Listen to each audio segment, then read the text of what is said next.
mata kuliah sumber daya alam dan lingkungan. Berikut penjelasan materinya. Definisi sumber daya tanah. Sumber daya tanah merupakan sumber daya alam yang sangat penting untuk keberlangsungan hidup manusia. Karena sumber daya tanah merupakan masukan yang diperlukan untuk setiap bentuk aktivitas manusia, seperti pertanian, daerah industri, daerah pemukiman, jalan-jalan untuk transportasi, daerah-daerah rekreasi, atau daerah-daerah yang dipelihara kondisi alamnya untuk maksud ilmiah. Istilah tanah mempunyai beberapa pengertian, yaitu 1. Benda alam sebagai tempat tumbuhnya berbagai tumbuh-tumbuhan. Dalam hal ini, tanah lebih ditekankan pada kualitas atau kesuburannya. 2. Bahan hancuran iklim yang berasal dari batuan atau bahan organik yang dimanfaatkan untuk bahan galian, tambang, dan bahan bangunan. Dalam hal ini, tanah merupakan suatu satuan berat ton atau volume M3. Dari beberapa pengertian di atas, tanah dapat didefinisikan sebagai kumpulan atau campuran bahan mineral dan bahan organik yang tersusun dalam horizon dan terbentuk secara alami di permukaan bumi, serta merupakan media untuk pertumbuhan berbagai vegetasi dan tanaman. Selanjutnya, penggunaan sumber daya tanah. Penggunaan tanah pada umumnya tergantung pada kemampuan tanah dan lokasi tanah. Untuk aktivitas pertanian, penggunaan tanah tergantung pada kemampuan tanah yang dicirikan dengan tekstur tanah, lereng permukaan tanah, kemampuan menahan air, dan ada tingkat erosi. Penggunaan tanah juga tergantung pada lokasi, khususnya untuk daerah pemukiman, untuk lokasi industri, maupun untuk daerah rekreasi. Penggunaan tanah yang paling luas adalah untuk daerah sektor pertanian yang meliputi penggunaan untuk pertanian, tanaman pangan, pertanian tanaman keras, untuk kehutanan maupun ladang pengembalaan, dan perikanan. Untuk daerah kota, khususnya penggunaan tanah yang utama adalah untuk pemukiman, serta untuk industri dan perdagangan. Penggunaan tanah untuk rekreasi juga menempatkan urutan yang tinggi, yaitu meliputi pantai, penggunungan, ataupun danau. Oleh karena itu, tanah memiliki nilai ekonomi dan nilai pasar yang berbeda-beda untuk mengejar pemenuhan kebutuhan manusia yang terus berkembang dan juga pertumbuhan ekonomi yang tinggi.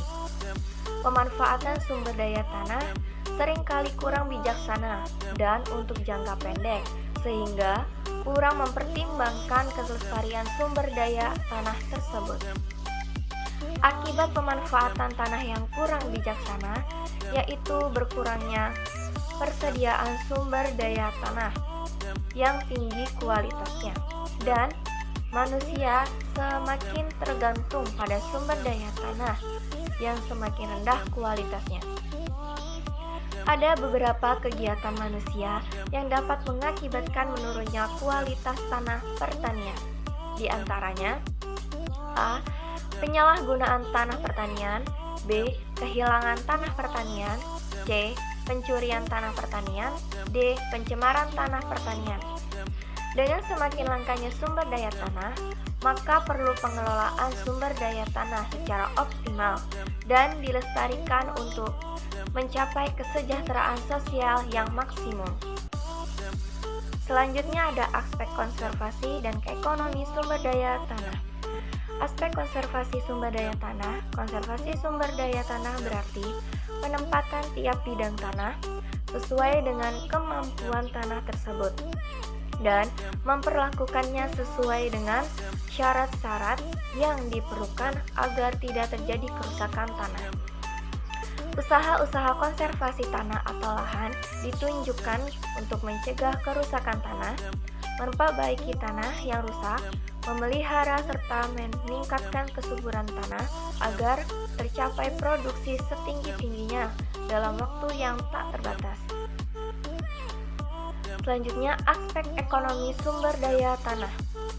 Aspek ekonomi sumber daya tanah sewa tanah dapat dibedakan menjadi dua, yaitu A.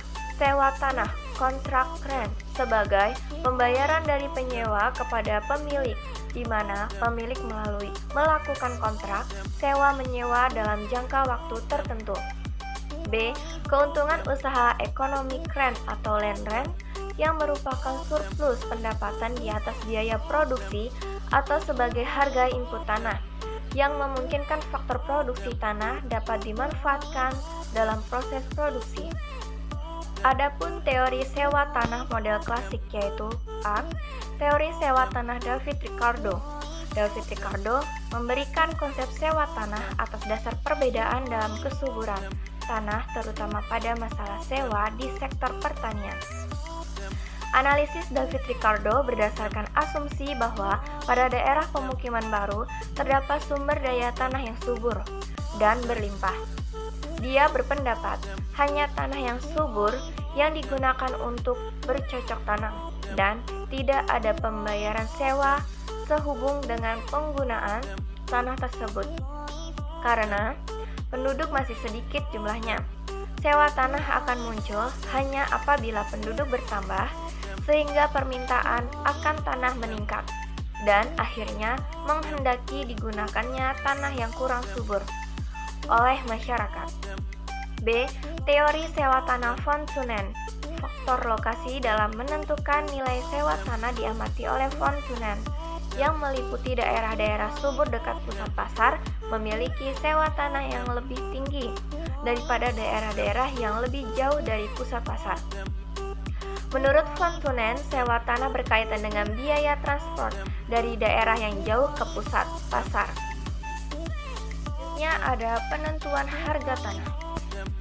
Produktivitas tanah tidak hanya ditentukan oleh produksi pertanian, tetapi juga oleh adanya sumber daya lain yang ada dalam tanah tersebut.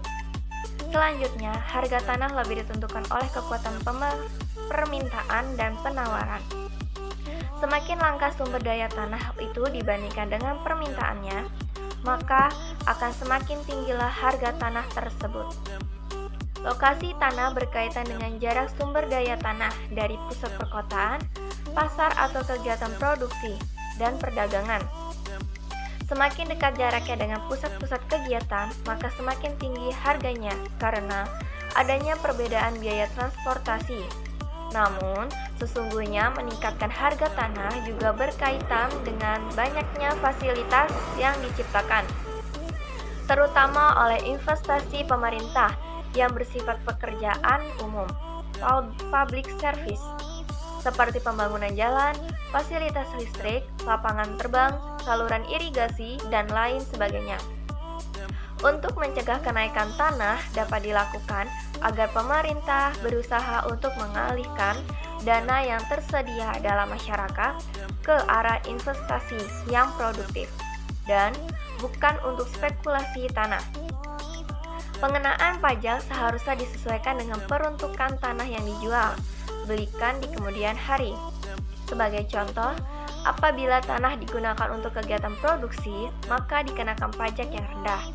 Dan apabila tanah untuk kegiatan non-produksi, umpama spekulasi, maka dikenakan beban pajak yang tinggi. Selanjutnya ada faktor-faktor meningkatkan harga tanah serta mencegah kenaikan harga tanah. A. Faktor-faktor meningkatnya harga tanah. Unsur-unsur yang dapat mempengaruhi harga tanah yang terpenting adalah kegunaan dan kepuasan, utility, kelangkaan, scarcity, permintaan, demand, dan kemudahan untuk dipindahkan, transferability. Yang dimaksud dengan kegunaan dan kepuasan adalah kemampuan suatu barang untuk memberikan jasa atau memenuhi kebutuhan. Selanjutnya, kelangkaan merupakan konsep yang sifatnya relatif dan harus dipertimbangkan dalam hubungannya dengan permintaan dan penawaran, serta penggunaan alternatif dari suatu benda. Kemudian, permintaan merupakan konsep ekonomi yang menunjukkan tidak hanya kebutuhan, tetapi juga adanya kekuatan finansial untuk memenuhi kebutuhan tersebut. Karakteristik yang terakhir adalah transferability. Kemudahan untuk dipindahkan merupakan konsep keabsahan legal contract yang harus dipertimbangkan dalam menentukan harga suatu barang, khususnya tanah. B. Pencegah kenaikan harga tanah. Untuk mencegah kenaikan harga tanah dapat diusulkan agar pemerintah berusaha untuk mengalihkan dana yang tersedia dalam masyarakat ke arah investasi yang produktif dan bukan untuk spekulasi tanah. Pengenaan pajak hendaknya disesuaikan dengan peruntukan tanah yang dijual belikan di kemudian hari. Apabila tanah digunakan untuk kegiatan produktif, hendaknya dikenakan pajak yang relatif lebih tinggi, lebih rendah, dan bila tanah dibeli untuk kegiatan yang tidak produktif, hendaknya dikenakan pajak yang relatif tinggi. Jadi, tanah dikenakan pajak bumi dan bangunan, juga dikenakan pajak penjualan pada saat tanah itu diperjualbelikan, tetapi pada tingkat tertinggi. Kasus ekonomi sumber daya tanah. Penilaian dilakukan dengan pendekatan perubahan produktivitas dan biaya ganti.